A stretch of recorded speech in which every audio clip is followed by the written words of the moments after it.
You're listening to The Gary Harris Show on Tide 100.9 in Tuscaloosa. Spend less time searching and more talented candidates. Visit Indeed.com/credit and get $75 towards your first sponsored job. Terms and conditions apply. The Gary Harris Show. UCM host Tider Insider TV, Crimson Tide Kickoff, play-by-play for Alabama sports, and sports director for WVUA 23. It's time for the Gary Harris Show on your home for Alabama sports. Tide 100.9 and streaming on the Tide 100.9 app.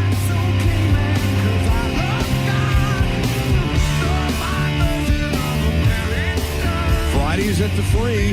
Hello again, everybody. It's Gary Harris coming to you live from Innisfree Irish Pub. I know they don't open until 11 a.m., but that doesn't keep me from getting on out here and broadcasting live. 1925 University Boulevard in Tuscaloosa. And here every Friday that there is an Alabama football game. And, of course, tomorrow the Tide will host Mercer at 1 o'clock at Saban Field at Bryant-Denny Stadium. I'm here at Innisfree Irish Pub. My main man, Chase Brumfeld, is back in the control room at the Tide 100.9 FM studios on Skyland Boulevard. He's really doing all the heavy lifting, all the work back there. Good morning, Chase. How are you? Good morning, Gary. You sound great, by the way. It's a beautiful morning here in T-Town. Just ready to get this show rocking and rolling. How are you? Great. We got a lot on tap. It is a beautiful morning. Actually, this morning, I know it's mid-November, so it should have already been the case, but there's a hint of fall in the air. It was a little bit cooler, and it's going to get even cooler over the weekend. Going to be gorgeous for Alabama football tomorrow. I mean, going to be absolutely just picturesque. So we're excited about that. And into next week as we get closer to Thanksgiving. I think Thanksgiving actually is 13 days from today. We may actually have some cool fall-type weather, so we're excited about that. But you're right, Chase. We're excited about this show for Friday, November 15th, 2024, because I'm live at Innisfree. Again, they don't open until 11, but as we said, and oftentimes we do get 2 or 3 people that will slide by, and, if you come in that side door, you can get in and hang out with us. Now, you can't get any food or beverages until 11 a.m., but if you slide in the side door and want to hang out with us for the show, nobody's going to get upset about that. But let me tell you what's on tap in just a moment, because we got a lot for the show this morning. But first, let me tell you that this hour of the Gary Harris Show, brought to you as always by Alabama Credit Union, member-owned and not-for-profit. It really is just a better way of banking.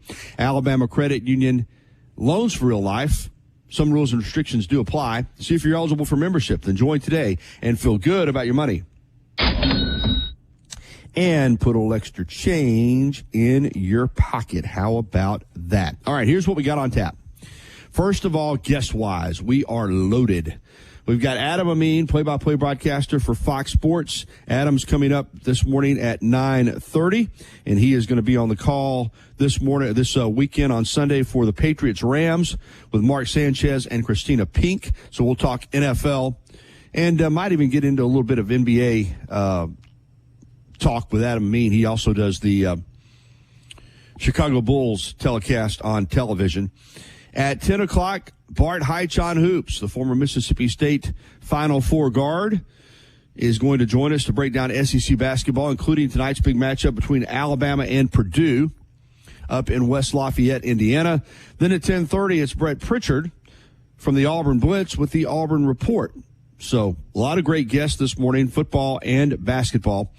And, of course, we're going to give away another full-size print, courtesy of T-Town Menswear and T-Town Gallery in the University Mall. Today it's The Process Unleashed, that Eddie Lacy print where he rumbled through Notre Dame to win the national championship following the 2012 season. It is signed by Eddie Lacy and the artist Steve Skippard, signed and numbered. It's number 5 of 50, a limited edition. I've got the pictures out on my Twitter account at Gary Harris _WVUA, also on my Gary Harris WVUA 23 Facebook page, and on my personal Facebook page. So you can see all of the pictures of this pretty print, and it is gorgeous. Eddie Lacy just plowing through Notre Dame on his way to a touchdown. Process Unleashed, 5 of 50, signed by Steve Skipper, signed by Eddie Lacy. So it is a fabulous print. And again, just so we clear up any confusion, Chase, several people have texted me talking about putting it in a scrapbook or This is a full-size print. This is not an 8x10. This is not something you throw in a scrapbook or in a little small frame. This is a picture full-size with, it needs a big frame. And it's something to go in your Bama room or in your hallway or in your den or something where you proudly display your Alabama memorabilia. But like I said, it is signed and numbered. So that makes it special. Eddie Lacy signed it. Steve Skipper, the artist, signed it. And it is 5 of 50. So this is a big-time gift. We're going to do that contest at 10 o'clock this morning. So what we will do is we will come back out of the open for the second hour. And I'll give you the trivia question. You know how it works. You call in on the Pinnacle Park at North River hotline at 205-342-9904, 205-342-9904. And if you're right, you get qualified. Then at the end of the show, we'll give you the answer to the trivia question, and we will do that computerized roulette wheel spin. In other words, last week I think we had 30 qualifiers, but whatever number we have, let's say we have 28 qualifiers. Well, you are numbered in the order in which you qualified. If you're the 7th qualifier, you'll be 7. If you're the 21st qualifier, you'll be 21. The roulette wheel spins. Whatever number it lands on is the winner. It's just as simple as that. And then we'll make arrangements to get you your print. Willie in Colorado won it last week. As I said, I'm not shipping any prints, but his sister lives in Birmingham, so he's going to make arrangements for her to pick it up. We can do something like that if you don't live locally, but keep that in mind that I'm not able to ship it. So we have to have somebody be able to meet me either at the radio station, the TV station, or somewhere here in Tuscaloosa, and I will get you your print. But that's going to come up at 10 o'clock this morning. So looking forward to that. As far as sports are concerned, obviously it's a big weekend, as I said. We've got Alabama men's basketball tonight at 6 o'clock. I've gotten a lot of questions about that and the football game. Neither one are on over-the-air television. The basketball game tonight at 6 is on Peacock streaming network. That's owned by NBC. And then the football game tomorrow at 1 o'clock is on ESPN Plus streaming service. No over-the-air television for either one of these games. Now, if you subscribe to ESPN Plus, you're good to go. If you subscribe to Peacock, you're good to go. I have had some people tell me that you can do, like for Peacock, you can do a one-time stream, or you can, I don't know, or you can get a sample, or, whatever. But it's not going to be on over-the-air television. Now, maybe some of the sports bars may have it. I'm sure that all of the sports bars, for the most part, will have the football game tomorrow with ESPN Plus. I'm sure most of them will. Most of them probably already have a subscription. If they don't, I'm sure they're set up to be able to carry that game, because I can imagine you're going to be at a sports bar in Tuscaloosa tomorrow and not have the game on. So if you don't go to the game and you don't have ESPN Plus and you want to watch it, I'm sure you can get out to like Innisfree here, or a lot of the sports bars and restaurants in town will have the game, but it will not be on over the air. So keep that in mind. As far as some sports from last night, Thursday night football, the Eagles used a huge fourth quarter to beat the Commanders and take a strong lead in the NFC East, 26-18. In that game, it was actually 10-6. Washington headed into the fourth quarter, and was a tough night for Eagles field goal kicker Jake Elliott, who missed 2 field goals and an extra point. But the Eagles used a big fourth quarter and came back and actually led that game 26-10. The Commanders got a late touchdown and 2-point conversion, but could not get the onside kick. Jalen Hurts, 18 of 28 for 221 yards, no touchdowns, no interceptions. He did run 10 times for 39 yards and a touchdown. Saquon Barkley, 26 carries for 146 yards and 2 touchdowns. Most of his damage came in the fourth quarter. The Commanders had actually shut him down pretty nicely, but as often happens with those good backs, we've seen it with Derrick Henry. You see it with Barkley. They wear you down, and in the fourth quarter, they're able to hit you pretty hard. And he's not giving up on the rushing crown. He had a good game with 146 yards. He gained some ground on Derrick Henry, who will be looking to have a nice game this weekend. And Alabama women's basketball last night. Tide women played back-to-back games. It's kind of unusual, unless it's a tournament. They played Norfolk State on Wednesday night and won by 10. And then last night they played Alcorn State, and that one wasn't nearly as close as the Alabama women were able to win that one handily. And if you're wondering, Alabama women's basketball is already off to a 5-0 start this season. We've talked so much about the men, but the women are really good too. This is the best team it looks like that Christy Curry has had since she's been in Tuscaloosa. They won it last night, 88-59. So good win for Alabama women's basketball. All right, we're off and running. It's 14 minutes after the hour of 9 o'clock. If you want to get involved in the program, we're wide open for phone calls in the next segment. 205-342-9904 is the number on the Pinnacle Park at North River Hotline. We've got Adam Amin coming up at 9:30. We've got Bart Heitch on hoops coming up at 10. And we've got Brett Pritchard with the Auburn Report at 10:30. Also, our Alabama football trivia giveaway presented by T-Town Menswear and T-Town Gallery coming up at 10 o'clock this morning. So we got a jam-packed show.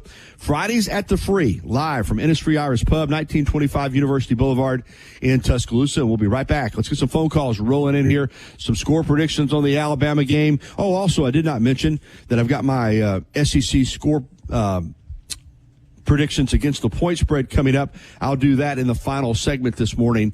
And last week went 3-3 and got 6 games. I use the ESPN odds sheet for my odds. Mercer at Alabama and Murray State at Kentucky do not have point spreads according to ESPN. So obviously I'm picking Alabama to win that game, but it will not be in the point spread.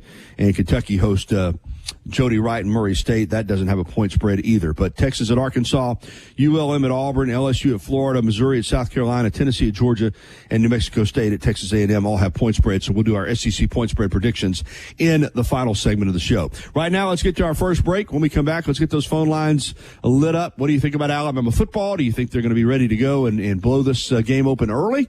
Or do you think that they might be a little lackadaisical and let Mercer hang around for a while? I'm interested to know what you think. You can give us a call. Also, what do you think about Bama basketball tonight as the Crimson Tide takes on the Purdue Boilermakers up in West Lafayette, Indiana? All right, we'll be back with more of the Gary Harris Show live from Innisfree Irish Pub right after this.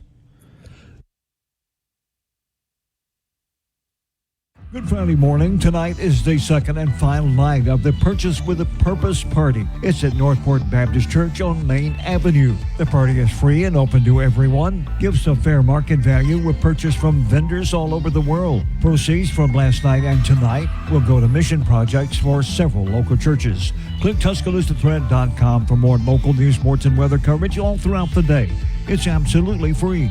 Don Hartley, Town Square Media, Tuscaloosa. As much as Innisfree has evolved, it will always be that place to escape and have a good time. Whether it's for a game day weekend, to reminisce on college days, or to create new memories, if you're looking for a good time, there's only one thing to do. Head to the Free at 1925 University Boulevard. And don't forget about the Lucky Lunch Meat and 3 special.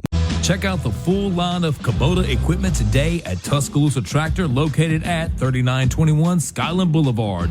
Don't you buy no ugly tractor. Life doesn't wait for when your finances are in perfect order. It just happens. But no matter what surprises come your way, Alabama Credit Union will be here to help make it affordable with great personal loans, mortgages, and auto loans. They offer an easy application process and fast decisions so you can stay focused on feeling good about whatever life brings your way. Alabama Credit Union will be here to help make it affordable with great personal loans, Begins at 10 a.m. on your home for Alabama football. Presented in part by BMW of Tuscaloosa and by Pearl River Resort in Choctaw, Mississippi. Since 2011, Billy's Sports Grill, located on Main Avenue in historic downtown Northport, has been serving their legendary signature chicken sandwich, award-winning wings, and handcrafted cocktails. Billy's is also the spot to watch all your favorite sporting events with big screen, high-definition televisions in both dining rooms, at the bar, and outside on the beautiful patio. Come by and say hello to Kim and Lisa, the Billy's Management Dream Team. Billy's, good food, good friends, and good time. Tide 100.9 Tuscaloosa weather. A beautiful day today with sunshine in full supply, the high 65. Very cool tonight, the sky clear, the low 42. Tomorrow and Sunday, sunny both days, highs around 70. Monday, mostly sunny with a high at 73. I'm James Spann on the ABC 3340 Weather Center on Tide 100.9. It's 55 degrees in Tuscaloosa. You're listening to The Gary Harris Show. Goal line in, touchdown, Alabama. On your home for Alabama sports. Tide 100.9. And streaming on the Tide 100.9 app.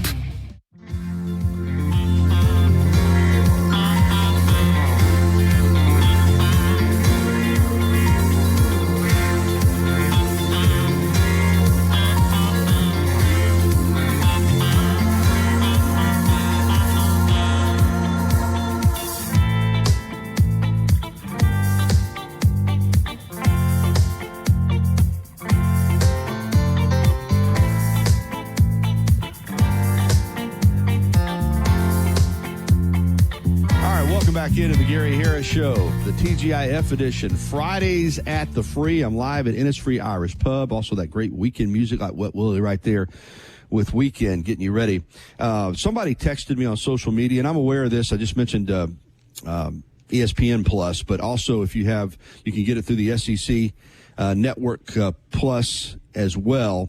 So, if you have that ESPN with SEC Network subscription, you can get it. So either way, keep that in mind though, as far as you're not going to turn on your television and find it there. But if you have that ESPN with SEC Network subscription, you can sign into the app and get SEC Plus through your cable and satellite provider. All right, an app message that we got yesterday for the show when we were talking about.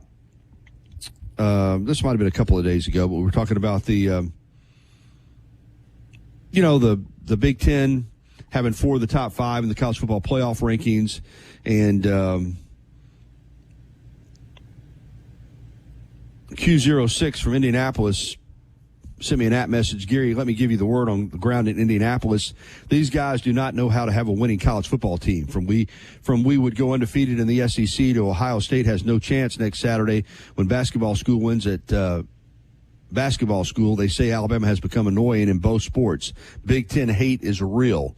And I think he's right. I think that the vibe up there is that they have a lot of disgust toward the SEC, and they're enjoying the fact, I think, right now that they've got 4 of the 5 top teams in the college football playoffs at this point in time. But a lot could change. All right, it's 9:22. Let's jump out on the Pinnacle Park at North River Hotline and talk to the Cowboy. Hey, Cowboy. How you doing, Gary? Doing well. Gary, sorry about that. Hey, I saw a stat this morning, and I said I got to call Gary and talk about this. It's very interesting that at this time in his career as a rookie last year, and at this time in his career, Caleb Williams with the Chicago Bears, Bryce Young versus Caleb Williams. Bryce Young had better statistics and numbers. That owner at the Carolina Panthers is trying to sabotage Bryce Young. That is a quality football player, and if he had some help, they could be a lot better. The people in Charlotte area need to start speaking up about this guy. I heard he was a bad guy before Bryce got up there, but he's hard. The owner, he throws drinks on fans. Well, I'm not going to disagree with you that he's a bad owner, David Tepper. He's got a lot of money. We know that. I don't know that he is, though, as much, because I think, he was the one that wanted to draft Bryce Young. I mean, he wanted to draft Bryce. Yeah, the organization's not good right now, but I think that Canales, the head coach, made the decision to pull Bryce after 2 starts and put Dalton in. And now, even though Bryce has won 2 starts in a row and, even played well in that game against the Broncos that they didn't win, he has yet to name him the starter for Week 12. They're on bye this weekend, and Canales has yet to name Bryce Young the starter, which is puzzling to me. You got your second-year number 1 overall draft pick franchise quarterback who's playing well, and you won't go ahead and name him over a guy who's, what is Dahl, 36, 38 years old, something like that, which is a stopgap quarterback. So yeah, it's not a great situation, but I'm hoping that they'll stick with Bryce and he'll continue to play well, and they can get some help in the draft, and I'd like to see him make it with the team he was drafted with. So I'm not going to give up on him in Carolina. Oh, I'm not giving up on Bryce. No, I know you're not giving up on Bryce, but I'm not going. I guess a better way for me to phrase it is I'm not going to give up on the situation. I still think that he's playing pretty well right now. And as you said, he does not have a lot around him. In fact, they've traded off more wide receivers. I mean, now they should get Thielen back here soon. But I tell you this, against the Giants, I watched some of that game on the NFL Network last Sunday morning over in Munich, and he, those rookies had a rookie wide receiver that stepped up, a rookie tight end. So, they made some plays for him. And Chuba Hubbard, the running back, is playing great. So, they got 7 losses, but I know as crazy as this sounds, and I'm not saying they're good enough to do it, but the Falcons, who aren't very good, the Falcons are 6-4, and, they could just as easily be 4-6 or 3. I mean, they've won some close games. The Saints aren't good. I still think Tampa Bay's, when they're healthy, is probably the best team in the division, but they got a bunch of losses. If you went on a run and won 3 or 4, they've won 2 in a row. If you won 2 or 3 more games in a row, you could get back in that division. I'm telling you.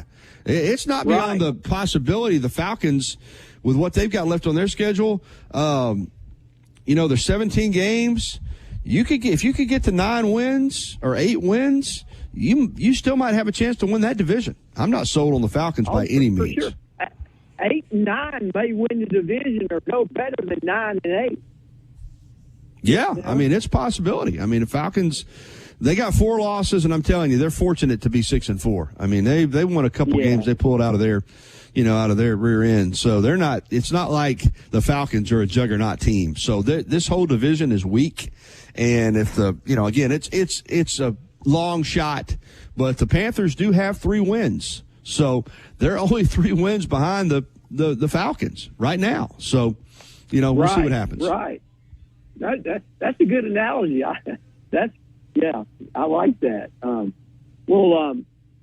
don't know if I'll be watching that Mercer game tomorrow. I'm not. I don't have ESPN Plus on my streaming deal through Spectrum app, and I'm not worried about it. I don't think that's one that if you're living out in Dallas, Texas, it's going to hurt you too much to not be able to watch that game. So I may go see B.O.B. tomorrow. If my kids want to go, I'm probably going to go. SMU, Boston College. Now, didn't O'Brien bench his quarterback, Castellanos or whatever his name is, and now he's going to go in the portal because he got benched? Yeah, he's playing another guy. He brought him back against Syracuse last week, but I tell you what, you remember that 2013 Auburn team with Mason, the running back, the quarterback, Nick Marshall? And he's got a pretty good defense at SMU. They're riding that running back, up the line of scrimmage and then option or throw it kind of deep. And I mean, they wore Pittsburgh out the first half in that game, just running that Gus Bus offense, man. Mm-hmm. And that B.O.B. better be ready for that fullback, that run off that counter tomorrow. I mean, you're right. Lastly's got a quarterback that can run it. He's got 9 Miami transfers, but they may screw up and not win. If they win these last 3, they're in the championship game. But I don't know. They got to go to Virginia. That might be the booger bear waiting on them. who knows? But Yeah. Virginia's All at right, Notre Cowboy. Dame tomorrow. Well, All what's right, your even though there's no point spread on it, but I still think there's two ways to look at this Alabama game. I think you can look at it as Alabama, had a good week of preparation. They come out and this thing's over at halftime. Or if they, didn't get themselves ready and lollygag around, I think that Mercer's good enough to maybe you look up in the third quarter and it's 20-10 or something. What do you see? Do you see a blowout here tomorrow? What's your score prediction? Alabama and Mercer. I see a lot like that Citadel game when Tua played. Remember that game? Yeah, I do. I kind of see that. I don't think DeBoer and them have played one of these Division I AA games, down in our neck of the woods. And, it's kind of a different deal. They may be ready for it and blow them out. I don't know. I kind of feel like it'll be like that Citadel game. They're going to try to shorten the clock and run it. Yeah. Try to. You're right. Try to keep it. Try to hang around. All right, Cowboy. Have a great weekend. Yeah, you too, buddy. Thank you, buddy. All right, 9:30. We're going to get to the break and come back with Adam Amin, play-by-play for Fox Sports. Talk some NFL and NBA next, right here on the Gary Harris Show, live from Innisfree Irish Pub, Fridays at the Free. Tuscaloosa's Old Colony Golf Course is an 18-hole championship layout designed by 1976 U.S. Open champion Jerry Pate. Director of Golf John Gray and fitting specialist Bob Montgomery are PGA certified. Mike Shivitz is the head professional and director of the Tuscaloosa Junior Golf Program. Call today to secure a tee time. Or enjoy free shipping to your home on purchases over $25. Your new Academy Sports and Outdoor store is located at 4610 U.S. Highway 280 in Birmingham. Follow Tide 100.9 on Facebook today to watch our live shows, read the great articles, and interact with Bama fans today.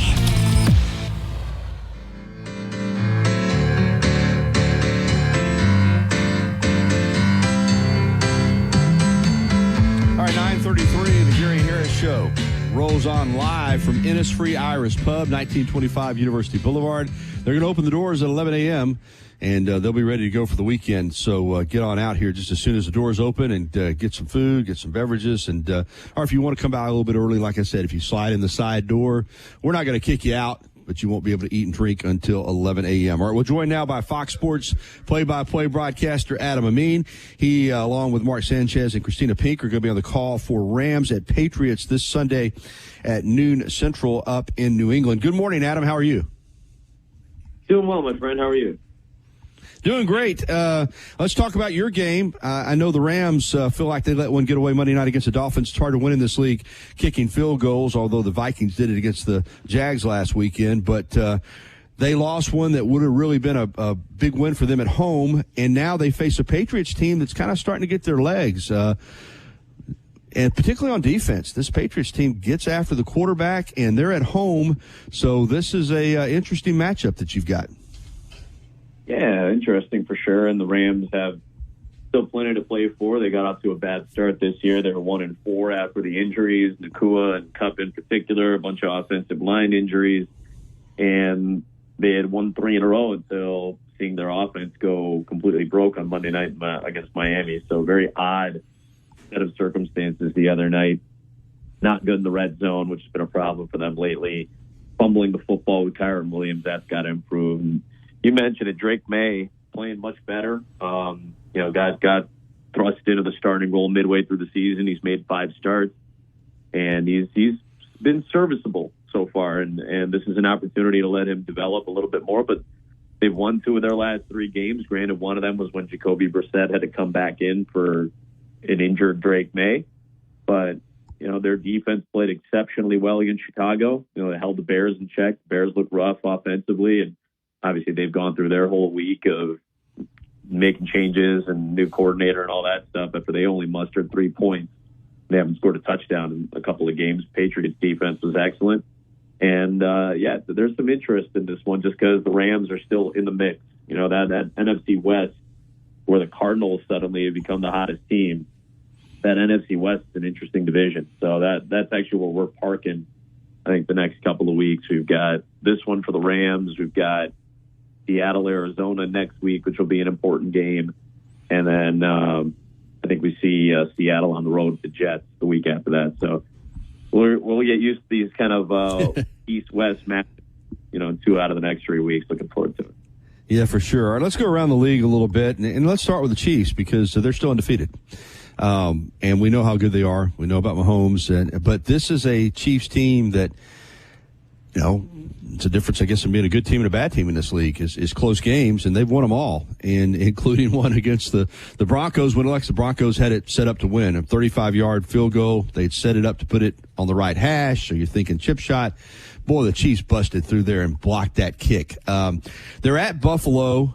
This is another game that on paper you could see the Chiefs losing, but my gosh, Adam, I mean, you win one or two games the way they've won them, you just kind of say, okay, but it's going to catch up with you. It hasn't caught up with them. They just keep finding a way, and now if you're the rest of the league, I think you're thinking Mahomes is not even playing his best football. They've been injured.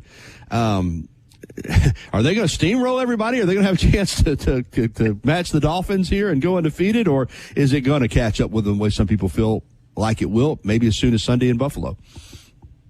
I mean, it typically does. It's hard to sustain that level of, fortuitous bouncing going your way, over the course of an entire season. There's a lot of issues that the Chiefs have right now, but I think 4 of their games or something along those lines is one-score game, or 4 of them were decided on the final play. 7 of them were one-score games, and 4 of them, like last week, were on the very last play of the game. So I even think Andy Reid said something like, well, that's the epitome of it. We've gotten as good of a bounce and break as we possibly could get at this point.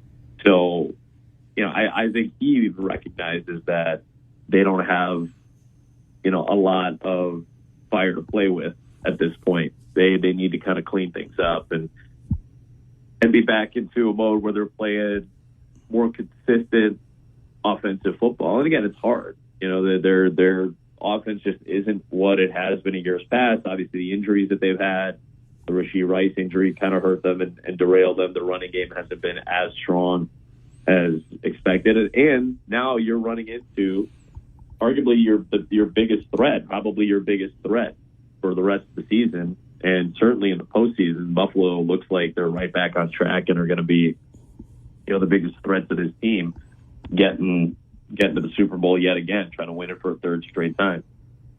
Their schedule is not brutal the next few weeks after. I think they play Carolina, they play Las Vegas, they play the Chargers, which should be a good game, but they play at Cleveland, and then the last few games they have are a little tougher. I think I went back and looked it up. It was Houston, Pittsburgh, and Denver to close.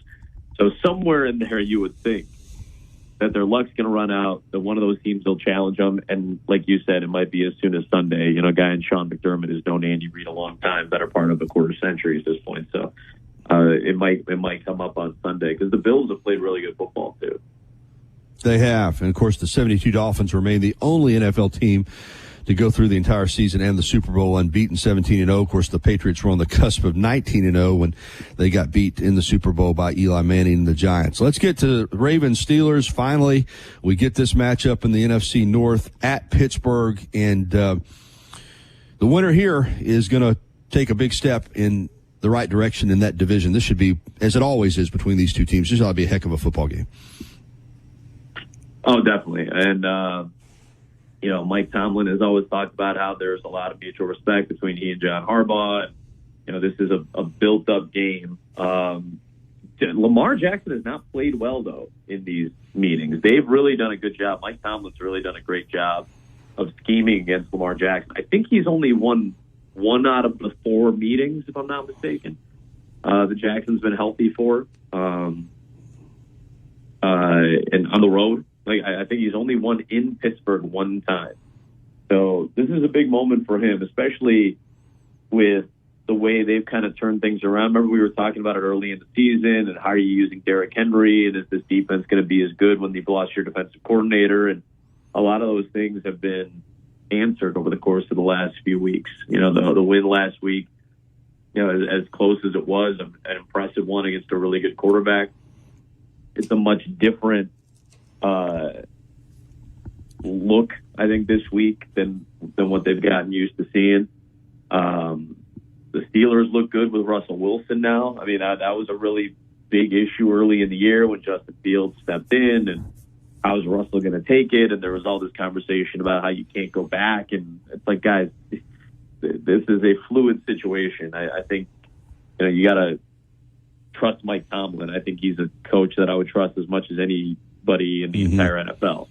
Make the right decision. He's pressed pretty much the right button most of the time. They've come back with Russell Wilson. They're scoring a lot more again. This has been a better offensive season than I think Pittsburgh Steelers fans remember for quite some time. They've got a rookie center that's played really, really well. This is just I'm always impressed with Mike Tomlin and how he game plans for the defenses that he's going to see, the buttons that he pushes, the guys that he puts in position, and there's a reason that they've been fairly successful against Lamar and the Ravens over the course of the last few years. Last night, we had a battle for first place in the NFC East, and the Eagles used a huge fourth quarter. They were actually trailing going into the fourth, but Barkley came up big in the fourth quarter. They beat the Commanders, and when you look at this Eagles team, they seem to be back among the elite, and it's strange because with social media and fans, and of course Philly anyway, notorious for what type of sports town it is, Nick Sirianni got labeled as a clown, and that's just the way it was. And it's hard to get rid of that label. But all of a sudden, the Eagles look elite again, and just your take on Philadelphia. They've kind of been under the radar, but now with that win last night, they've got a little bit of breathing room in the NFC East, and we know Sirianni already took a team to the Super Bowl. Do you think that his image has been kind of back in good shape with the Philadelphia Eagles fans? What do you make of this Eagles team, and what do you make of the job that Sirianni is doing? I mean, I understand the frustrations with Sirianni, and especially when the team wasn't playing particularly well, and I understand some of the behavior and all that, but I'm going to New England this weekend, and I remember, in my time going up there when Bill Belichick was coaching, like, he would say things that were annoying to reporters. He would say things that were dismissive. He would say things that felt snarky, even if that's not where he was coming from. And listen, you watch Bill Belichick on TV now, everybody kind of gets the sense, well, oftentimes these are characters that these coaches are creating so that they don't have to answer questions, or that they don't feel comfortable answering, or that they're not particularly good at answering. Like, I realize more and more how much of a circus this can be. And I think coaches who work or live or both in tough sports cities, tough football cities, and Philadelphia is certainly one of those cities. When you live in those places, you kind of create a persona to be able to navigate through, a day-to-day thing, a day-to-day grind. And I think Sirianni's kind of done that. And the other connection with Belichick in this case is when you win, you can say or act however you want. And that's pretty much what I think is the takeaway here. When you win games, nobody cares about your personality or what you're saying or what you're doing or how silly something might sound. They don't even question it. When you're winning games, they don't question you because that's all they really care about. The manifestation of kind of attacking your head coach in your town, and what was it? I think it was the Browns game earlier this year where he's, they're reeling early in the season, and he's turning around and yelling at fans in Cleveland, Philly fans during a game. I feel like nobody cares about that stuff when you're 8-2, and that's the case. What have you heard about that in the last couple of weeks? Nothing, because they go down to Dallas and beat, granted, a bad Dallas team, but they beat the brakes off them. And they play really well in the fourth. And Saquon Barkley is becoming a great story.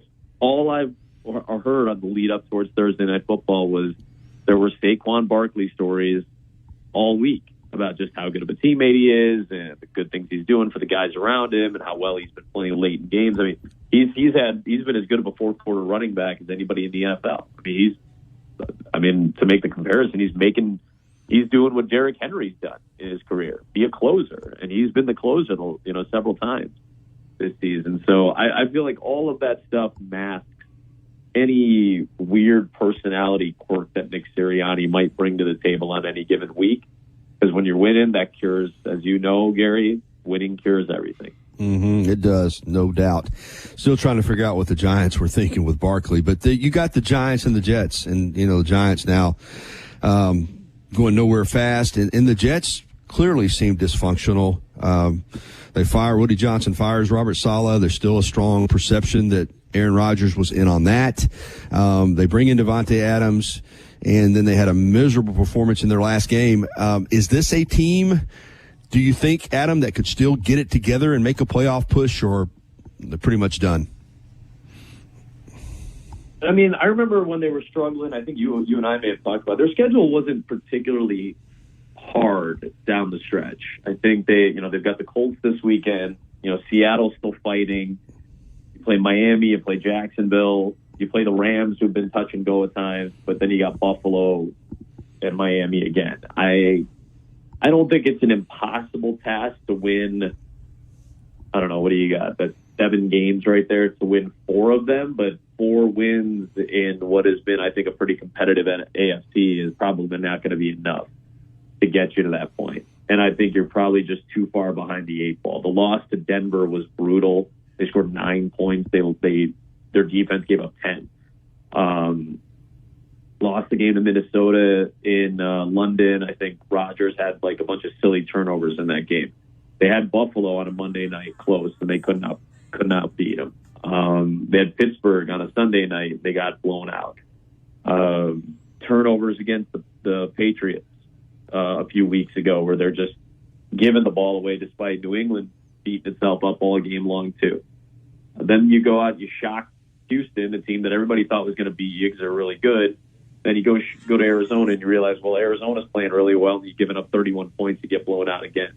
The quality of these losses, how they've played in these games, Rodgers still looks a step slow, and he's trying to figure out that what receiver can I get to make me look better, to make me feel better in the pocket, to have somebody reliable to throw to. It's not really that. There's a lot of problems on that team, and Rodgers is not what he used to be, and that certainly, I think, shown itself over the course of the last 2 months.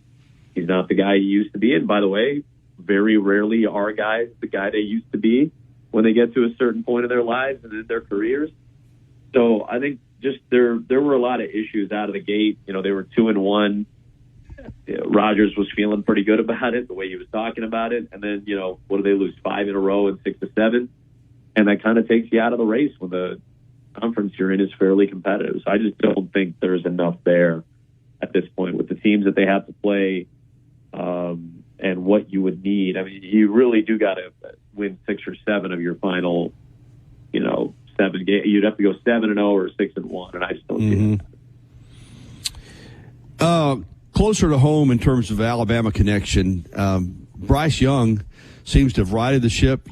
That team has traded off wide receivers, but yet they've won 2 in a row. They beat the Giants over in Munich, and he's not lighting up the stat sheet, but he's playing pretty good football. But I was kind of puzzled that Dave Canales, they're on bye this week, but he would not come out and name Bryce the starter for Week 12 unless he hadn't a couple of days ago. Maybe there's something that's broken on that. What do you make of that situation? I don't get it. I mean, you've got Andy Dalton's been a good player in this league, but he's a stopgap measure. He's on the tail end of his career, and you've still got a guy that you drafted number 1 overall. Why wouldn't you go ahead and commit to Bryce Young if you're Dave Canales for the rest of the season? Adam, I'm not following the logic there. Yeah, I'm not sure either. To be honest with you, I don't know what effect he's trying to create. I don't know if they know something that we don't in terms of health or something like that. Again, it's just very strange to me. I don't know if he thinks it's a motivating thing. Maybe it is, because I think this is a couple of weeks in a row, right?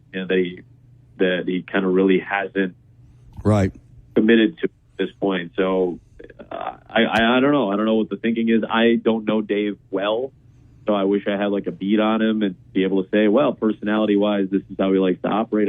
I don't have much sense for it. Why you wouldn't? if it's a motivating thing, if it's, hey, you've got to know Bryce well and you feel like this will be the thing that keeps him sharper, or the thing that keeps him thinking, or the key thing that keeps him motivated, sure, I'm sure there's psychological reasons. I'm sure there's practical reasons for it. But if the plan is what it is, to commit to the guy, then I would think that you would say he's, Matt Eberflus did that with Caleb Williams struggling as much as he has this week. He said, hey, Caleb Williams is our quarterback, because there were rumors that Tyson Bagent was going to come in and be a starter. And they're committed to that, so that's fine. And I'm not saying you have to do that if you're Carolina. I was just confused as to why as well. So, yeah, I wish I had an answer for you, Garrett, because I'm kind of in the same boat as you are. All right, last couple of minutes, let's touch on the NBA, and let's start with what the Cavaliers are doing. I mean, they're getting into some, not many teams have started the way that this team is starting. I mean, they're talented, there's no doubt. Do you see the Cavs being able to continue to be elite this season and be a championship contender with their roster? I think so. They're definitely making people believe. I just saw them on Monday, and I'm in Cleveland right now, getting set for tonight. So we'll see the 13-0 Cavs get going this evening. I think their bench has shown a lot of development.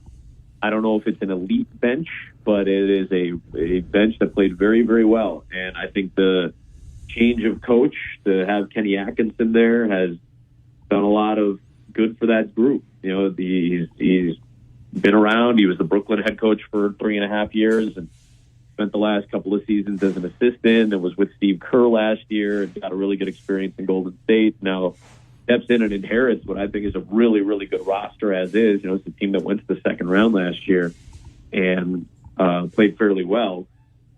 But I think that they've gotten a little bit of a jolt from a guy like Kenny, who's earned the trust of that group. Mm-hmm. Like I said, that bench, it's not household names. It's Ty Jerome. It's George Niang. It's not guys that you're looking at going like, oh my God, they got this elite scorer coming in off the bench. That's not the case for this group. But they have really solid role players. They all play hard defensively. It's one of the best defensive teams in the NBA for the last couple of years, and I think will continue to be this year. They've really figured out some things with their rotations, how to split their bigs a little bit more to get a little bit more floor balance and to make more shots. And I think Kenny Atkinson's done a fabulous job. And then you have Donovan Mitchell, who's just at a really high level. I mean, he's a great player, has been for quite some time, but he got better as a defender last year. He's been a better distributor this year. I think Garland being the main point guard helps their role definition. I'm a big fan of what they've done so far. I'll be excited to see if the Bulls can be the team to finally stop them in their tracks, because this is, I think, the 6th best start in NBA history, and there have been 2 other teams that have started 14-0, which is what they're gunning for tonight. So tie the 4th best start. So I'm excited to see it. You should be. And really just about 30 seconds, but Bucks, Sixers, both heavy star power on those rosters, both off to miserable starts. The Bucks did pull one out. Who do you think is more likely to turn it around the quickest, the Bucks or the Sixers? Man, that's a very tough question. If Embiid's healthy, I still feel like Philadelphia's got a really high-quality roster, and I want to believe that they have what it takes. But Giannis is a motivating factor in Milwaukee. It's up to Dame. Those two have to coexist together. I have a little bit more faith in Philadelphia if Embiid is healthy than anything else. I think that's a really strong roster watching them the other night. Adam, awesome stuff as always, man. Enjoy the game tonight and on Sunday. Thank you. You got it, buddy.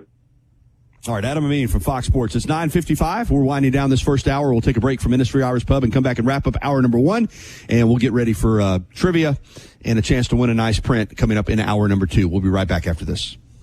If you haven't already, you've got to try Tuscaloosa's unique breakfast, brunch, and lunch concept. Brick and Spoon, downtown Tuscaloosa at Timerson Square. It's fresh food with a Cajun flair featuring a full bar with build-your-own Bloody Marys and mimosas. Open daily, 7 a.m. until 2 p.m. Available for after-hours events, rehearsal dinners, receptions, and birthdays. They offer brunch and lunch catering. Call Brick and Spoon at 205-345-5551 for more information. Los Tarascos has been serving Mexican favorites like burritos, fajitas, margaritas, and quesadillas since 1999. Their new location is at 4100 Owen Parkway in Northport. And, of course, you can find Los Tarascos in Tuscaloosa at 110 Skyland Boulevard. The bar areas feature big screen television so you can enjoy your favorite sporting events. Los Tarascos features daily new models in stock and over 60 pre-owned vehicles. Remember, we'll buy your car even if you don't do business with us. 3200 Skyland Boulevard, East Tuscaloosa. Online at mercedesoftuscaloosa.com. Tide 100.9 Tuscaloosa weather. A beautiful day today with sunshine in full supply, the high 65. Very cool tonight, the sky clear, the low 42.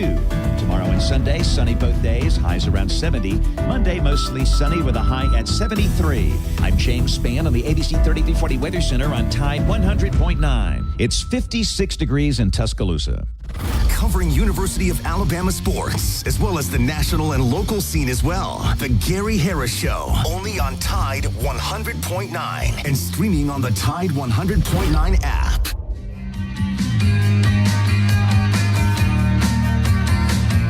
All right, 9:58. That's going to wrap it up for hour number one of the Gary Harris Show, live from Innisfree Irish Pub, Fridays at the Free. They open at 11 a.m. They'll be ready to go. But like I said, if you want to slide in that side door, we could probably get you in, let you hang out. No food available until 11. But Moose did tell me that if you get on in here and want to have a drink, we'd probably hook you up before 11 a.m. Just a thought. All right, that's first hour has been brought to you by Alabama Credit Union. Hour number two coming up with Bart Heitch on hoops. Plus, we'll do our Bama football trivia contest, and we'll qualify people throughout that first segment with Bart Heitch. We'll do that next. Hour number two of the Gary Harris Show is coming up Fridays at the Free.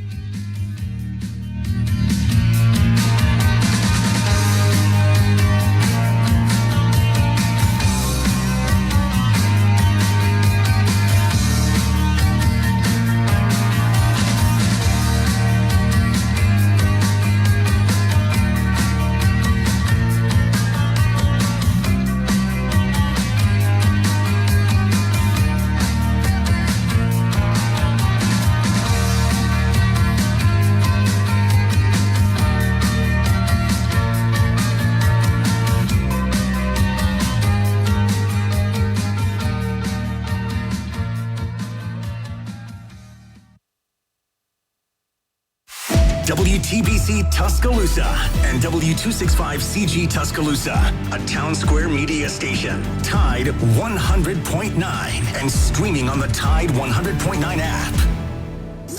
From the Fox Sports Studios in Los Angeles, here's Monsi Bolaños. It was a good Thursday night for the Philadelphia Eagles and Saquon Barkley. Hurts under center. He goes with a pitch to Barkley. Barkley across the 30, 25, 20, 15, 10. Goodbye! And goodbye was right. You heard it all on the Eagles radio network. They hand the Commanders their second straight loss, coming out on top 26-18. Saquon Barkley had 26 carries for 146 yards and 2 touchdowns. Philadelphia improves to 8-2 and are now in first place of the NFC East by 1.5 games. In the NBA, one game on Thursday night, and it was the Jazz who edged the Mavs 115-113 in Utah. John Collins led the way with 28 points and 9 rebounds. Luka Doncic dropped 37 in a losing effort. On the ice, Connor McDavid. Enjoy free shipping to your home on purchases over $25. Your new Academy Sports and Outdoor store is located at 4610 U.S. Highway 280 in Birmingham. The Gary Harris Show. UCM hosts Tider Insider TV, Crimson Tide Kickoff, play-by-play for Alabama sports, and sports director for WVUA 23.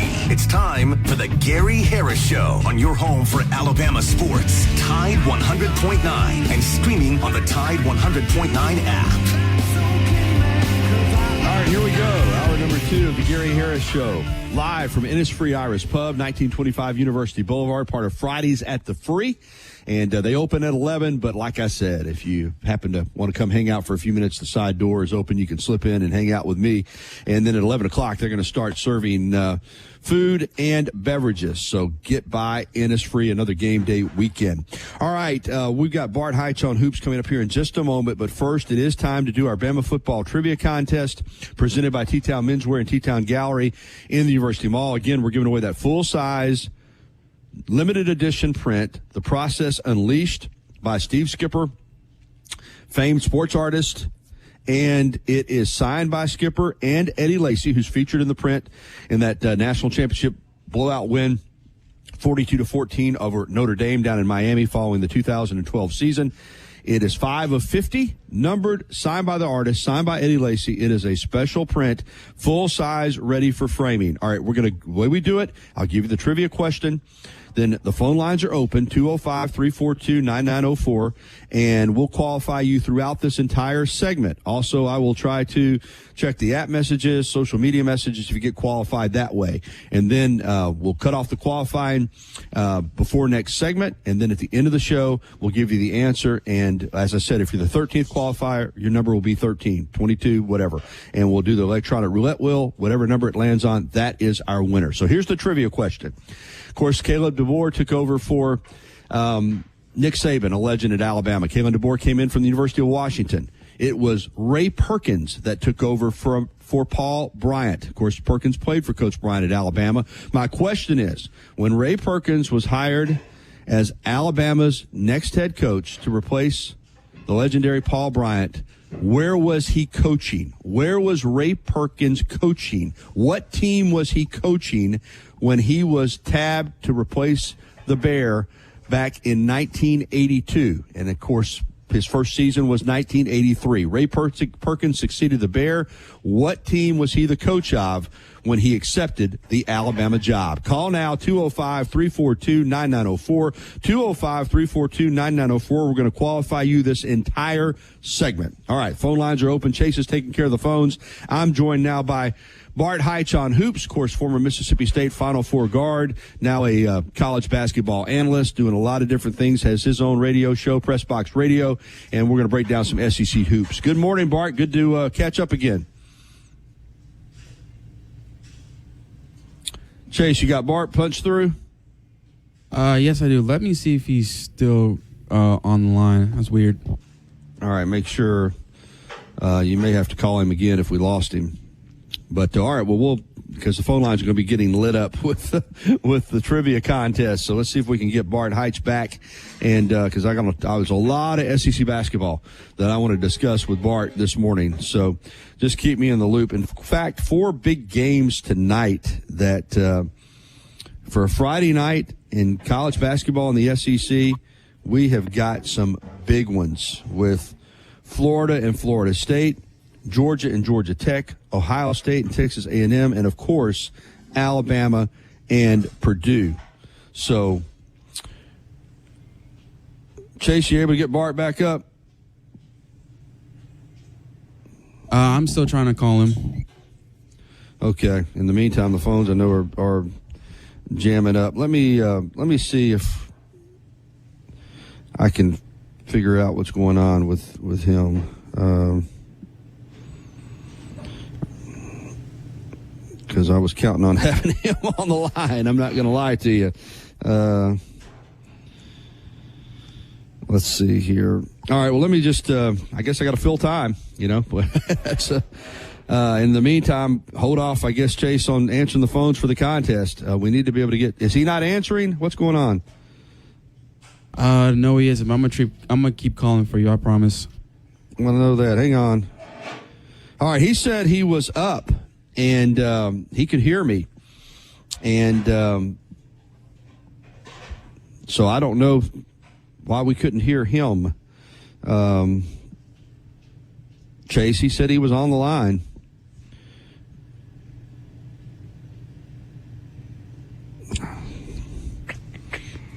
All right, let me see. Hey, let's just go ahead and go to a break. Can we do that? Let's just go ahead and go to a break. Let's take this break and see if we can get this figured out. Yeah, that's fine. We'll take a break. We'll come back. We'll try to get Bart on the line, and we'll pick back up. Sense satisfaction and appointments set around your schedule. Give us a call for all your steam cleaning needs, 205-553-9460. Houston Hydro Steam. Quality work you can stand on. Tide 100.9 Tuscaloosa weather. A beautiful day today with sunshine in full supply, the high 65. Very cool tonight, the sky clear, the low 42. Tomorrow and Sunday, sunny both days, highs around 70. Monday, mostly sunny with a high at 73. I'm James Spann on the ABC 3340 Weather Center on Tide 100.9. It's 56 degrees in Tuscaloosa.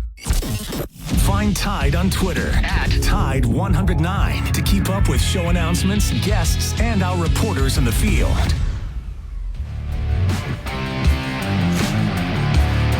All right, 11 minutes after the hour of 10 o'clock. We got everything sorted out, and so we're going to be good to go. Once again, our trivia contest is going on now, presented by T-Town Menswear and T-Town Gallery University Mall. Call 205-342-9904 to win qualify to win the Process Unleashed, the Steve Skipper autographed print by Steve, the artist, and Eddie Lacy, signed and numbered 5 of 50. So the question again is, when Ray Perkins took over for Coach Bryant, what was the team that Ray Perkins was coaching when he accepted the Alabama job? 205-342-9904. Bart Heitch knows the answer, but we don't want him to give it to us. But Bart Heitch is here to talk some hoops. Bart, we got you this time. We ready to rock and roll? How we doing? How I sound? Hey, good. There you are. Hey. Doing great, man. It's basketball time. Obviously, we're winding down a football season, but hoops is cranked up. Before we get to what is really a nice Friday night schedule with SEC teams, just some early impressions that you have. I mean, we're only 3 or 4 games into the season for most of these teams in the SEC, but what have you seen so far? What's caught your what's grabbed your attention? Obviously, Kentucky, I guess. Well, yeah, I think the Kentucky win is the most impressive to me. Right up there with the Auburn win against Houston. Now, not to take anything away from Auburn, but I don't think this Houston backcourt is as dominant defensively as we've seen from Kelvin Sampson's teams in the last few years. But still went out there and won against a very quality opponent. Last night was very impressive. LSU going to Kansas State and just up 17 pretty much the whole end of the first half, second half. Game was never close. Transfer Cam Carter from Kansas State goes home, scores 20. LSU's got guys coming off the bench, Gary, getting 13 rebounds a game. They've only played in 1 game. So they out-rebounded. I'm going somewhere with this. I think LSU showed how deep the SEC is athletically, defensively, and on the backboard. LSU out-rebounded Kansas State 47-24 last night, or 43-24, something crazy like that. Alabama can rebound. Auburn can rebound. Florida can rebound. Mississippi State, the Kentuckys have still got some things to figure out with that, but this is a 10-team deep league. A&M's got Player of the Year coming back, candidate, obviously. So this is the deepest. We had Keith Carter on our show this morning, the AD at Ole Miss, and I know that's not his actual title up there, Vice Chancellor or whatever it is. Sorry, Ole Miss fans. But he thinks it's the deepest the league has ever been in basketball, and that's coming, I think the same thing about back when we played. SEC's deep, man. It's going to be fun to watch. But, of course, the big game is tonight for the Tide to go carry the conference flag, right? It is a big one. And I think when you look at the fact that Alabama, I'm not going to say struggled is the right term, but they are, a lot of new players, a couple guys coming back from injuries, did not blow out Arkansas State or McNeese, both of which are pretty good mid-major teams, but still had big leads, had, near 20-point leads in both of those games. I think in one game had a 21-point lead and wound up only winning by single digits in both of them. So now you go to West Lafayette to play Purdue, and obviously Zach Edey's gone, but this is still a really good team, really well coached by Matt Painter, and I'm a little concerned for Alabama tonight, to be honest with you, Bart. I like the Tide tonight, Gary Harris. I think about it like this, Alabama fans that are like, well, why are we not? Think about who the coach for Arkansas State is. Think about who Brian Hudson, obviously knows NATO's better than anybody. Well, Will Wade as well. I mean, that's right. Think about those battles. Bill Armstrong now at Baylor that went out to Link year, and Bill Armstrong's player, LeBaron Filan, all of a sudden comes to Tuscaloosa. I mean, this coaching circle is woven, if you will, to where guys know each other. They know tendencies. They know how to not let a team take advantage of what they want to do against you. I think you saw a lot of that. Alabama was sluggish, but those are 2 games at home that you're supposed to win. You're still gelling. But the core aspects of what Alabama fans need to see is there. It's still Mark Sears' team. Alabama can still protect the rim. You can still shoot threes. I don't think you've seen Alabama really turn up. You have to play Alabama without fouling, Gary. Alabama will kill you at the free throw line. I mean, that's what you're going to see with this team later on. I'm not sure Purdue is what they've been. I like Braden Smith, but I don't like Braden Smith going 6 for 17 in games to score 90 points you know, get 20 points and beat Yale. You know, 92-84. I don't think Purdue is good defensively, close to what they've been without that rim protector. I expect Alabama to score at the rim tonight, and just really guards be able to, you know, get in the lane and pitch out for threes, or offensive rebound some against Purdue. Alabama's more athletic. I know it's at Purdue. But I would be surprised if Alabama didn't go up there and, to be honest, win the game tonight. Purdue usually gets a lot more line respect at home. Alabama's favored on the road. I like the tie tonight. Florida and Florida State tonight. Bragging rights special. Of course, you know, Florida right now obviously dealing with some stuff, with their head coach. You have to try to coach and play through this kind of deal, but it is a distraction. Do you think they're going to be impacted by it? And what do you think ultimately is going to come of it? Well, it doesn't look good, obviously. And the optics are terrible. And, you know, it goes even higher, you know, with where just think about it from Florida's standpoint, with where the football program is with Billy. Then you have this comeback. Florida's good now. Don't sleep on the Gators. They can play. And I like Condon. He's back. Richard is still there. Clayton Jr. is a baller. I haven't watched them, but they play Florida State tonight. I like them tonight as well. When it comes to this Golden thing, it's similar, but it's a little different because it's the coach instead of the player. Remember when all the fiasco happened around Alabama and Brandon Miller and the gun and the shooting and all that type of stuff? Alabama bonded together as a team right then.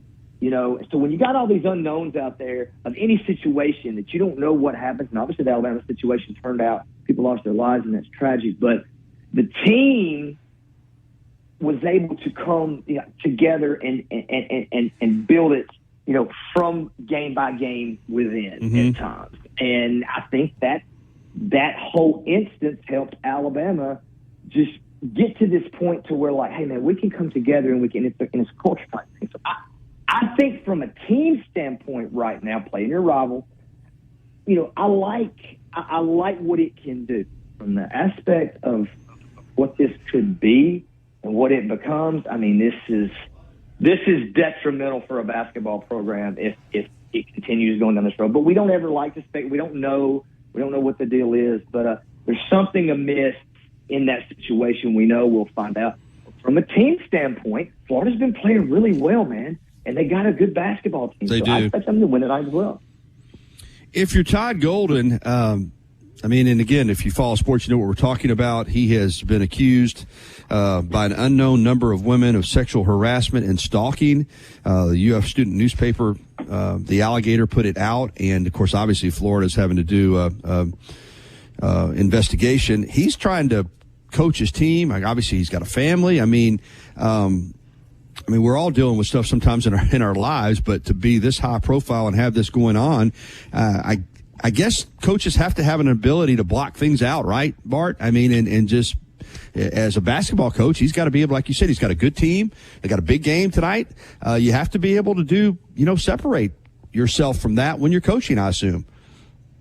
I think it's an outlet as well tonight. Anyone who's ever been through anything potentially legally or along those lines, or if you've made a mistake, and the issue is right now, I mean, one is I'm concerned for his family. You know, that's number one. What is this doing to them? You know, I don't know the situation. I don't know kids or this or that, but it just the defamation aspect of, you know, let's say he didn't do anything and he has to go through the defamation suit and what have you. The trauma of all of it on either side, whether it's children, whether it's families, in this public of a life, I think people just don't realize how difficult that must be. Now, he's diving into basketball and it's business as usual, and he's trying to show his guys that this is not right, this is not whatever. We're going to take care of what we got to take care of, and this is what we're going to do.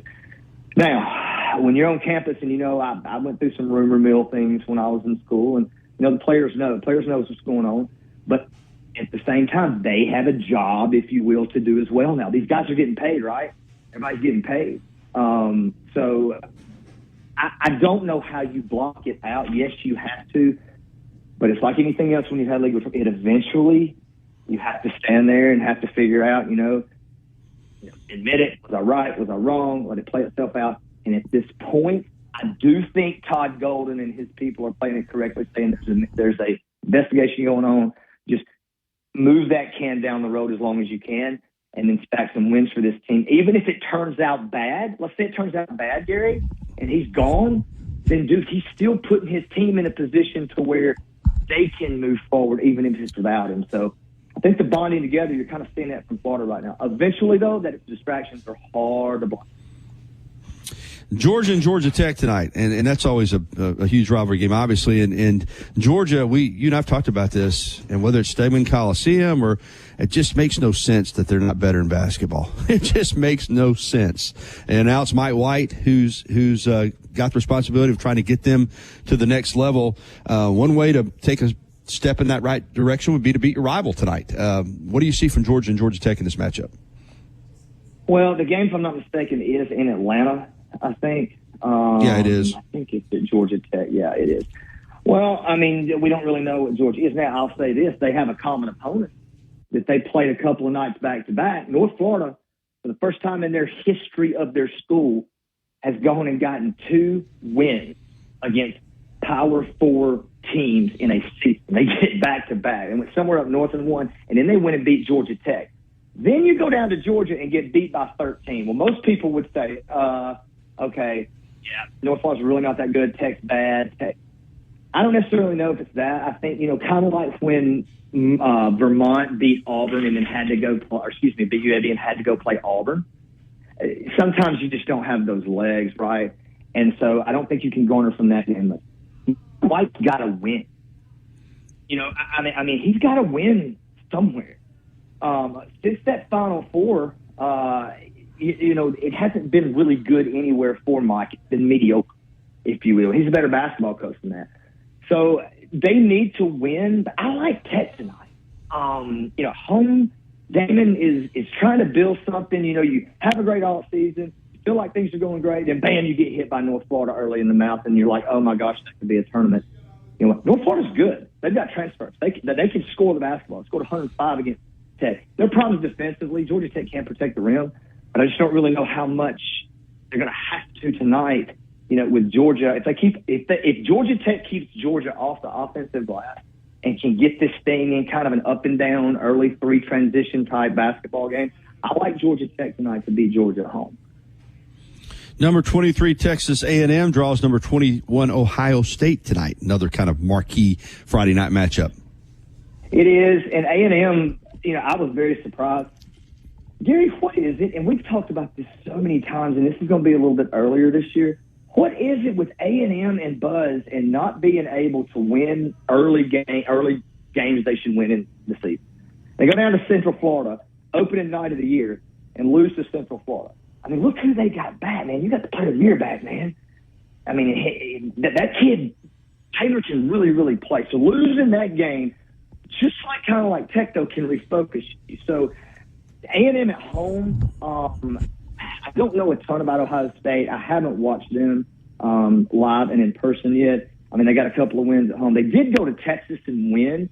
So it's interesting to me that Ohio State it was actually in Vegas. They went to Vegas and won. So Ohio State is stepping out and playing teams in the SEC. I don't necessarily know if when it was scheduled, they knew they were going to play Texas. But you start going on the road and getting wins against Texas and Texas A&M, those are 2 wins. One's neutral, one's going to be at somebody else's house. That would be huge for Ohio State. But I somehow feel like tonight, A&M got refocused after that first game on the road. There'll be a big crowd there tonight. Obviously, things are building with football. Momentum rolls. I like A&M tonight at home. Bigger than what that number says. All right, let me ask you about your Mississippi State Bulldogs. Off to a fast start, 3 blowout wins, and Utah on Sunday. I don't know much about Utah this year, but I know traditionally they've had really good teams. Should be, I'm guessing, the first test for Mississippi State. Oh, it's definitely the first test for Mississippi State. A couple of holes I don't like seeing in this Bulldog team. And we had Chris Jans on a couple of weeks ago, and he was very complimentary. Excuse me, he was very upset with the rebounding. As typically he always is all the time. He didn't think it was good enough. State's got to figure out how to protect the rim, Gary. That's a thing without Tolu, without Jimmy Bell, without some of these guys. It's going to be a collective effort to do that. Now, I'll say this.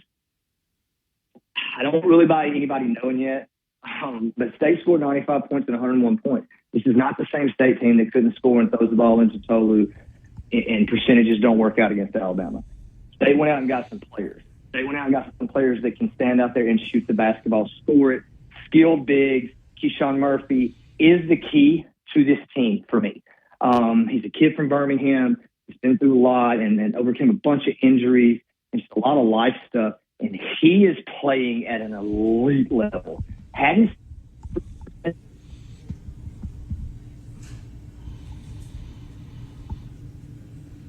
Bart dropped out on us. There we go. You're back. You dropped out. But Keyshawn's a really good example of a kid that just stick with it and stick at a school. That I think he's going to be a key player for State. But this team's good in transition, like really getting out. Big Cam Matthews. I said it before.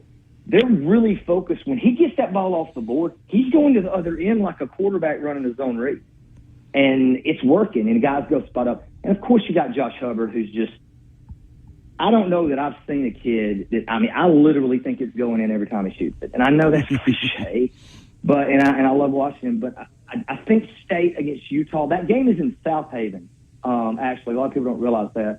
A little bit south of Memphis on 078. So I think you'll have a big State turnout. They'll be very excited, very electric. I like State to beat Utah. And then I want to see how good State is. Next week they go to SMU, and then they go out to Arizona to play UNLV and the winner of Butler Northwestern. I'm actually going to that on Thanksgiving. I'm anxious to see. We'll know more about a lot of these teams, especially Mississippi State, after Thanksgiving.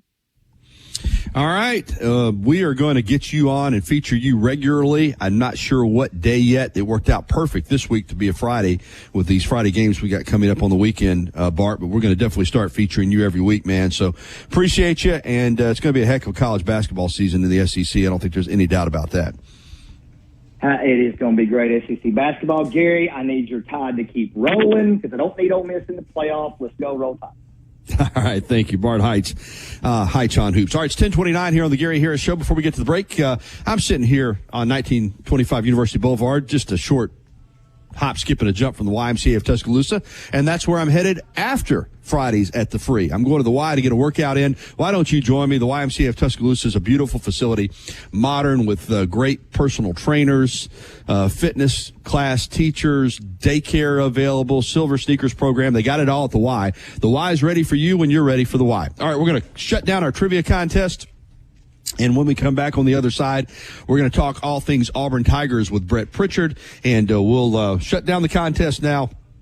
I got a couple more. Or enjoy free shipping to your home on purchases over $25. Your new Academy Sports and Outdoor store is located at 4610 U.S. Highway 280 in Birmingham. You see him on WVUA 23 covering sports and on Tider Insider TV on Tuesday nights. Don't miss a minute of the Gary Harris Show. Weekdays from 9 to 11 on Tide 100.9.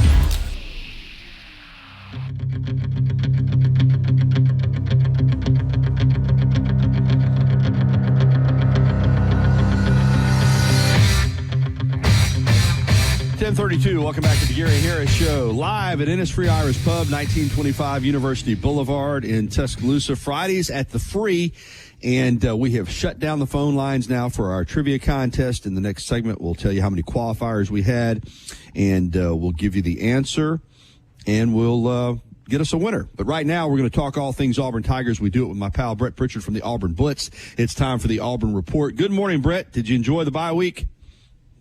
Yeah, I did.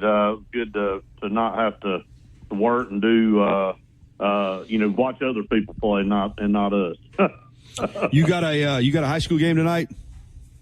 No, I'm not going to have a high school game. I'm off until the Super 7. So unless I choose to just go and be a spectator, I'm gonna I'm going to take the next couple of weeks off and get ready for the Super Sub. I got you. All right, let's jump in. We'll get to some basketball in a moment, too. Let's jump into some football. And, back in the summer when fans are looking at their teams, it's always best-case scenario for every team. You look at what we can be. And I think most Auburn people thought they would come off this bye, go into the ULM game. If not in the hunt for a playoff spot, certainly, with the chance to get to a good bowl. And instead, Auburn has to win tomorrow just to keep hopes alive of becoming bowl eligible. They've got 3 wins. They've got to win the next 3. Against a team that Bryant Vincent's done a good job there, still on paper. Auburn should, I would think, win this game handily. What is your confidence level going into this game that Auburn will get back on track, so to speak? Yeah, how many times have we said that this year? It better. I mean, literally the easiest of the last 3 you have, and you hadn't really won a decent home game all year. I mean, I don't know that you would count this as a decent win. Right now, any win would be decent, but just getting back to winning football and doing the things and trying to establish an identity coming down the stretch of who you are. And, we got signing day coming up in less than 3 weeks. And, Auburn's right now got a top 5 class, and they need to do everything in their power to show that they're making progress. And I know we can look back at all these games this year, and really Auburn shot themselves in the foot. It really wasn't a lot about what the other team did. It's about what Auburn did to itself, especially in the first 4 or 5 games of the season. And, they've been in the hunt, all of them. And that's the crazy thing about it. The defense played well enough to win them all, and the offense has just been so out of whack. That's why Auburn's 3-6. So I think a lot of these offensive players, young players, I think Auburn's going to get them more involved, that even more than some of the ones that you've been seeing, obviously, already, like Cam Coleman and Malcolm Simmons. I'm talking about guys that haven't even played yet, like a Walker White or DeAndre Carter or, a DJ Barber, and some of these guys that, they can play these next few games and it not cost them a year of eligibility.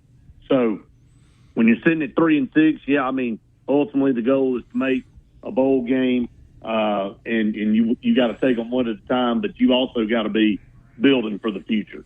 You got to be laying the groundwork for what's to come. And, again, no offense to Peyton Thorne or Robert Lewis or any of those guys, but they're not going to be here next year. And now you got to start looking at what this team's going to look like moving into the spring, and with the new recruiting class coming in, what it will look like and take shape going into next season.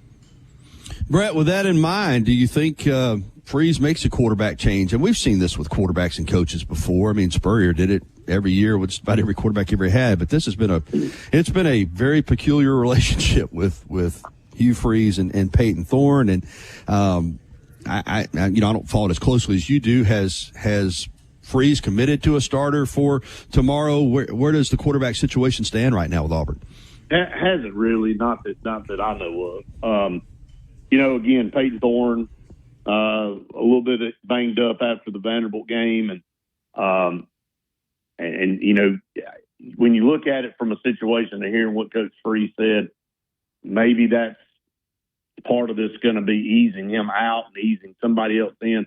But then a couple of days later, Peyton Thorne comes out and says he's getting back or as close to 100% as he's ever been, and expects to play in the game. So I expect Peyton Thorne to play some, but I also expect that you'll see maybe Walker White for the first time this year.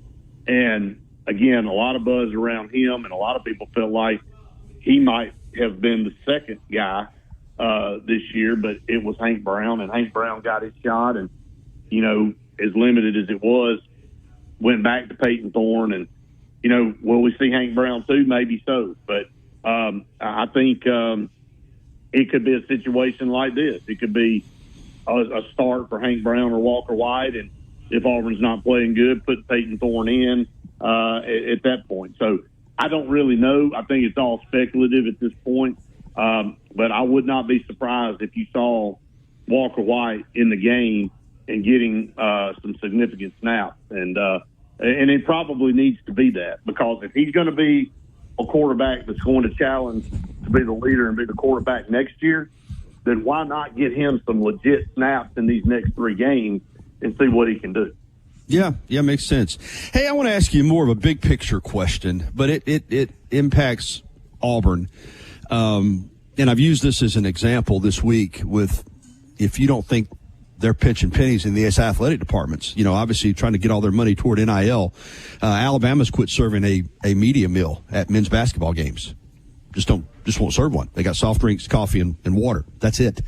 And I think these athletic departments they're tightening up because, again, NIL, man, you saw where Michigan reportedly offered Underwood, the LSU quarterback commit, $12.5 million over 4 years. So my point is this: you saw Billy Napier, Scott Strickland say he's coming back. I think a lot of Oklahoma fans are unhappy with Venables. Auburn fans are unhappy with Freeze. There's other coaches. I think that fans are going to have to understand, and if you disagree with me, Brett, you tell me.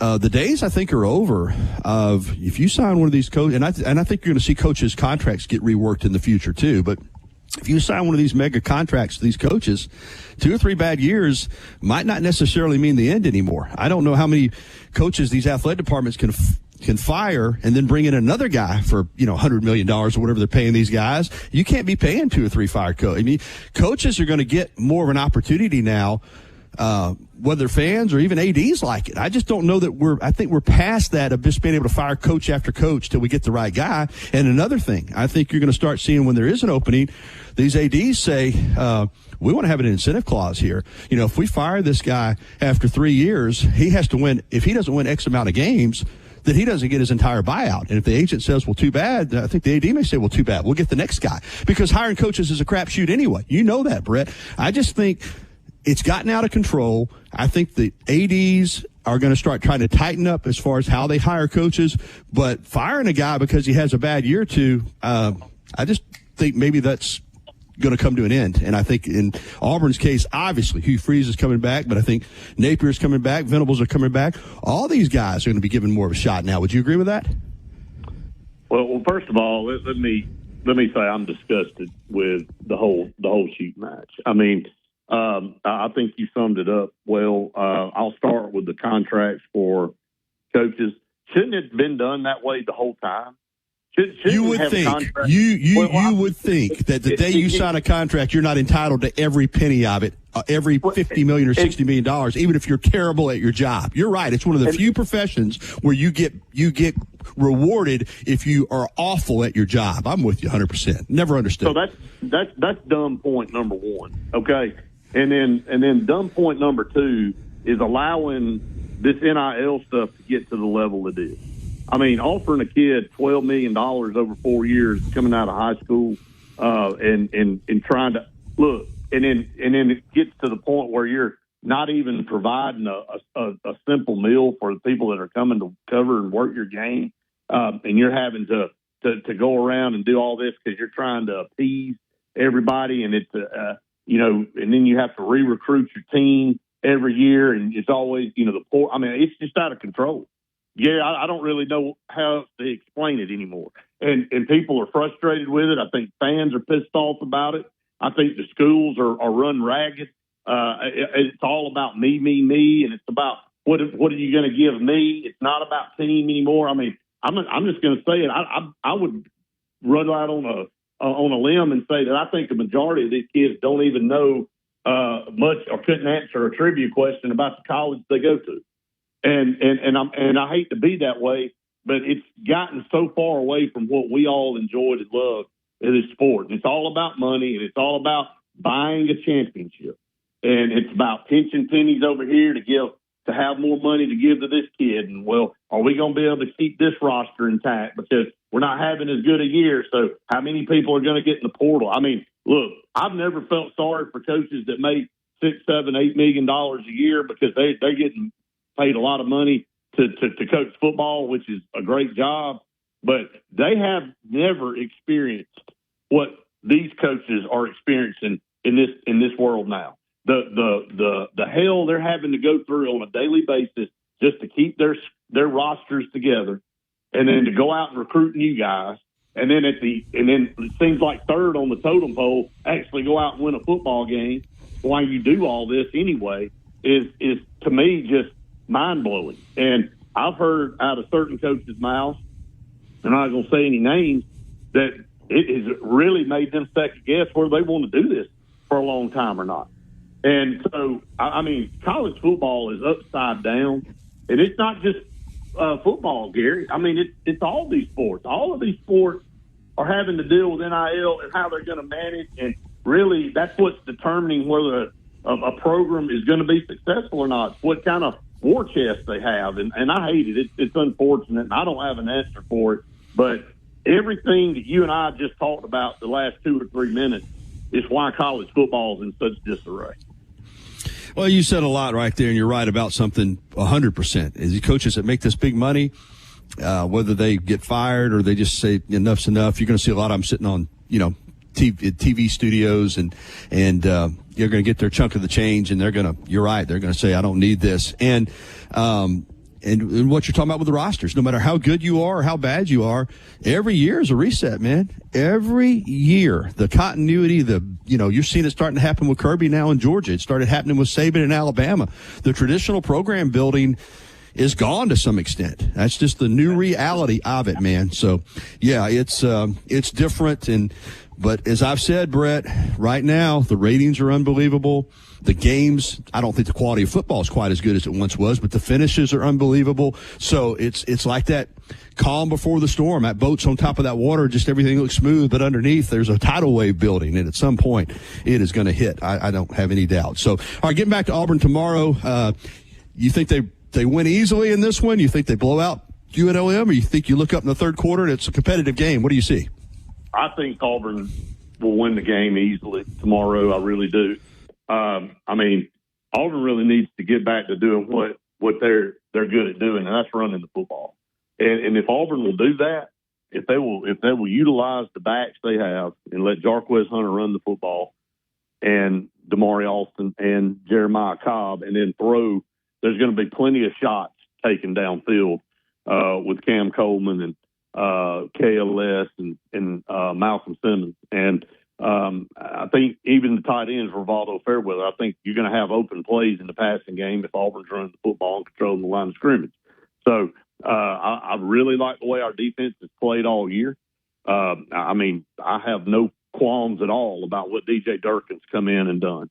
And we had a lot of people on our live this morning, our podcast, commenting on that. Very, very happy with not only what DJ Durkin's done, but incorporating a lot of the younger guys like DeMarcus Riddick and Malik Blockton and some of those guys who played significantly over on the defensive side of the football, and really have produced and grown over the year and still been able to put a top-notch product on the field. So it's really been one side of the football for Auburn this year. It's been the offensive side that's been kind of topsy-turvy, but tomorrow, if they'll get back to basics, I think they'll win the game easy. Yeah, he's a quality defensive coordinator. All right, quickly on this one, because I want to get to basketball. The second week of college football playoff rankings, 4 of the top 5 were Big Ten teams. Only one SEC team, and that was Texas. Indiana in there, Penn State still in there in the top 5. Do you think that was, and listen, there's a lot of football left, but was the committee sending a statement? I mean, it looks like all of a sudden, we've talked so much about quality of schedule. I get it, Georgia lost twice, but my gosh, they lost at Alabama, they lost at Ole Miss, and they dropped down to 12th, first team out, based on the fact that obviously there's an automatic qualifier that would go ahead of them. What did you make of those rankings? Was that a shot at the SEC? Yeah, we said it this week. I mean, this is how it stands right now, and obviously it's not going to end this way. But, yeah, I mean, dropping all the way down to 12th is a shot. I mean, there's no other way to spin it, and they have an elimination game coming up on Saturday. I mean, if they lose, they're out, and they're done. I think if Tennessee loses, they probably are out. But Tennessee has everything laid in front of them, and maybe one of the biggest games in recent history for Tennessee, because if they win that game, they've got they've got to pass the SEC championship game and probably the 12-team playoff. If they lose, they're probably on the outside looking in. So, but if you look at it, Oregon, Ohio State, Penn State, and Indiana, 4 of the top 5 up there are Big Ten teams. I mean, they're not all going to finish up there. There's still some games that they've got to play out. So I think Ohio State and Indiana still got to play each other. When is that? Next week, Gary, I believe. So, I mean, there's going to be some moving and shaking there. I mean, obviously, Tennessee and Georgia, something's going to happen there. So it's going to move around a little bit. And, of course, Boise's 13th, and I think they're leading the group of 5 teams that get a bid into the 12-team playoffs. So, obviously, they're going to take somebody's place. So there's going to be a lot of moving and shaking over the next 3 weeks. Yeah, and I love the job Kirk Cignetti's done in Indiana. It's been incredible, and I think he's the National Coach of the Year. But they haven't played anybody. Now, they will play Ohio State, but, I mean, if your best win is Michigan or Nebraska, I mean, yeah, it's not. Seriously. It's been weak. All right, basketball. Auburn gets on a fight, has players getting a fight on the plane on the way to Houston. The pilots take it back to the airport. What do you say? They beat each other up on the plane. Then they went on out to Houston later and beat up Houston, which is, when you beat that team as physical as they are and you out physical them, you've done something. So obviously from a basketball standpoint, it was great, but that was a pretty big story. When you're in the air and you got players getting in a fight on the plane, what happened? Well, maybe it was a prelude again to what happened on the court, and they sent a message to Houston like, "Look, you may be physical, but you're not as physical as us." I'll approach it this way, and I said it. First of all, it's unacceptable. I mean, when you gotta carry yourself with some pride and some class. And look, we know kids can get into situations and they can jaw and they can. I mean, it happens in football. If you've ever been to a football practice, these guys get in a fight all the time. And it's just. That's just what you get with some of these teams. I'm not giving them a pass, not giving them an excuse. What they did was, again, unacceptable, and Bruce Pearl's handling that, and, they're paying the price for it right now. And I think the best message that was sent to both those guys was they went out to Houston and they won without it. Mm-hmm. And they showed that, hey, look, let me tell you something.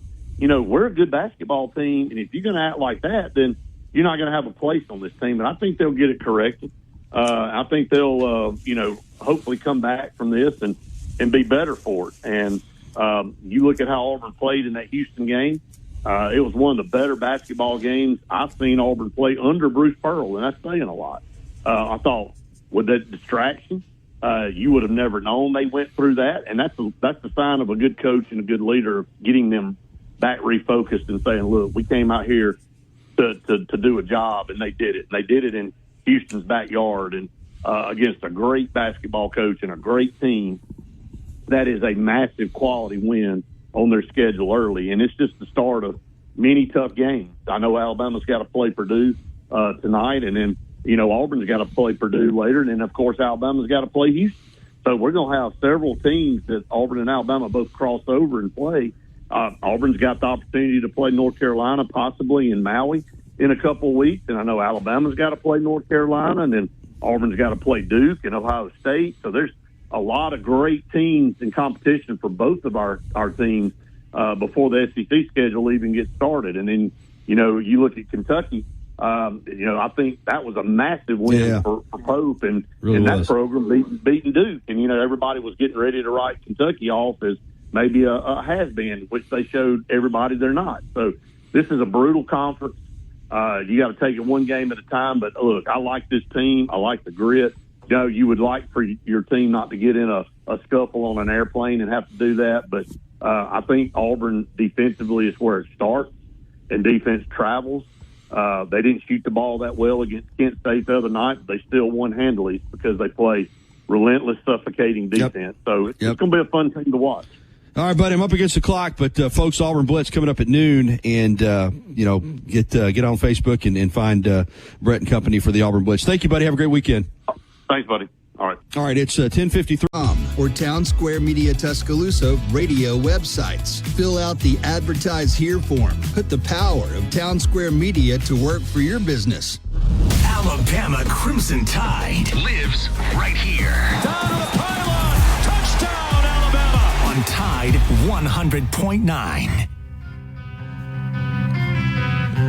All right, it's 10:55. Welcome back to Fridays at the Free. Gary Harris live at Industry Irish Pub, and we got to go fast here. Real quickly first, let me do my SEC point spread predictions. Again, I'm not going to make a pick for Mercer at Bama or Murray State at Kentucky because I use ESPN odds, and they didn't post a line. Texas is laying 12.5 at or check that. Texas is laying 12 at Arkansas, and I think Arky's going to be ready to go in this one, but I think Texas will wear them down. I know it's a rivalry game. I got Texas minus the 12. I got Auburn minus the 26 against ULM. I just continue to beat myself up. I'm a glutton for punishment when it comes to Florida. I'm taking Florida plus the 3.5 at home against LSU. I'm taking Missouri plus the 14 against South Carolina. I know South Carolina's playing really well. I don't know if Missouri's going to have their quarterback Cook back or not, but I just think that's too many points. I think I'm laying the 9 here, and this is one that I don't feel great about, but I think they're going to answer the bell in Athens against Tennessee. And A&M's laying 40 against New Mexico State. I'm going to take the 40 there. I just think that's a lot of points. I think New Mexico State, maybe they lose by 38, but I think they keep it within the number. So, again, I got Texas, I got Auburn, I got Florida, I got Missouri, I got Georgia, and I got New Mexico State. All right, our trivia question was, where was Ray Perkins coaching? What was the team he was coaching when he took the Alabama job, replacing Paul Bryant? It was the New York Giants. We had, how many qualifiers do we have, Chase? Yeah, 25. All right, 25 qualifiers. You've got a number next to your name. Go ahead and spin that electronic roulette wheel, and let's get a winner.